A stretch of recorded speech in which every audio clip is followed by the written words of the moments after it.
everyone. So this question continues being brought up, and NBC added another factor for North Korea. Several times over the last 2.5 years, we talked about Iran using Russia's invasion of Ukraine as a chance to test certain weapons. At the time, we were talking about their Shahed drones. So they weren't actively at war with anybody at the time. Iran wasn't. And supplying Shahed drones to Russia was a great opportunity to have a fantastic field test for those drones.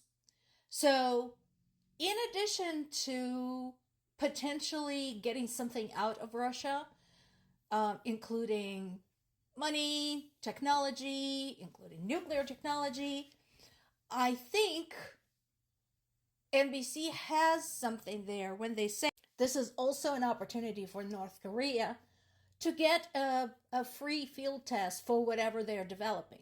We already know they have been sending to Russia their ballistic missiles, which have been used against Ukrainian civilians. Now they can bring whatever else they've got and that hasn't been tried in field, possibly since its development. So, once again, there is no doubt in my mind that this is a very much a quid pro quo relationship between the two of them. And North Korea is not doing any of this in the spirit of friendship. They definitely have a stake in this game, and their neighbors, such as South Korea and Japan, have every right to be concerned. Obviously, in the face of Russia drawing on its foreign allies and Russia generally having more bodies to throw at the front, Ukrainian government had announced another draft to draw about 160,000 more people into Ukrainian army. This particular measure continues to be unpopular because while people agree that we can't just give up the country to Russia, there are those who have no desire to do anything about it. And so, in addition to the recent scandal in Ukraine's judicial branch, where all but one official basically listed themselves as disabled or outside of the draft age, that type of phenomenon is going on throughout the country. People are buying themselves fake disability. People are declaring themselves being unfit for service and so on and so forth. So, I don't know if they will be able to get that many, is the point here. Meanwhile, the war continues. Case in point, we have an attack of 62 drones launched against Ukraine's capital, Kyiv. And as the result, 9 people were injured. There were apartments that were set on fire, as well as a kindergarten that was damaged.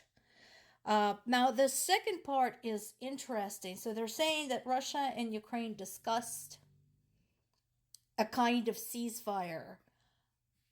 I'm not seeing a whole lot of details about this. So let's treat this as a developing story. Because, again, how the hell do you discuss this kind of measure with an invading state that never keeps its promises? So how can this be serious? I'm going to put some feelers out to find out more, so stay tuned on this particular story.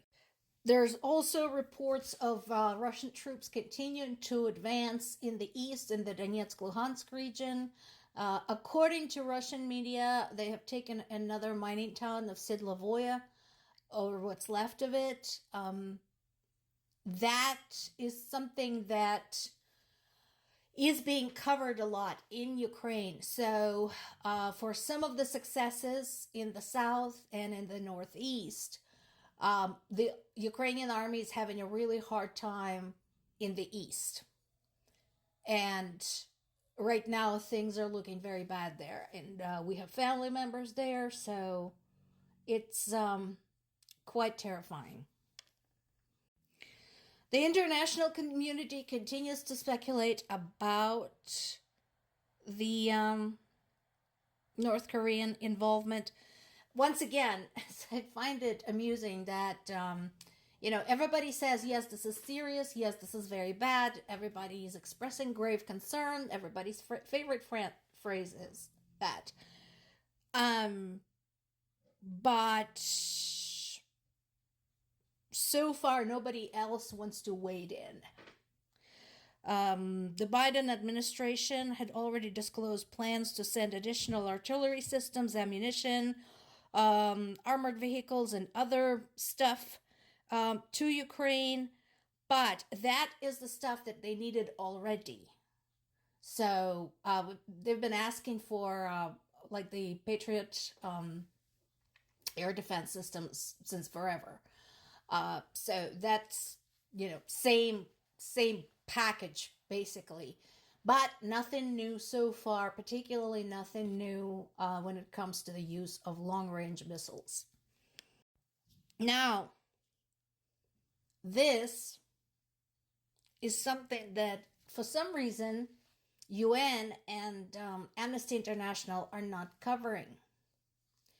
So this doesn't surprise me at all. We already knew things in Russia were going to shit. And basically, they have expanded the use of torture against domestic political suspects. So this is very Inquisition. Basically, anybody can point at anybody. A coworker they're jealous of, an ex-girlfriend, a neighbor they don't like, and say, I think that person is a Ukrainian agent, or a NATO agent, or a spy, whatever. And a person will be arrested and likely tortured into some kind of a confession. I want everybody to sit down and think about it. This is the 21st century, and yet we have a major country, a major power that has nukes, that is using that kind of shit at home.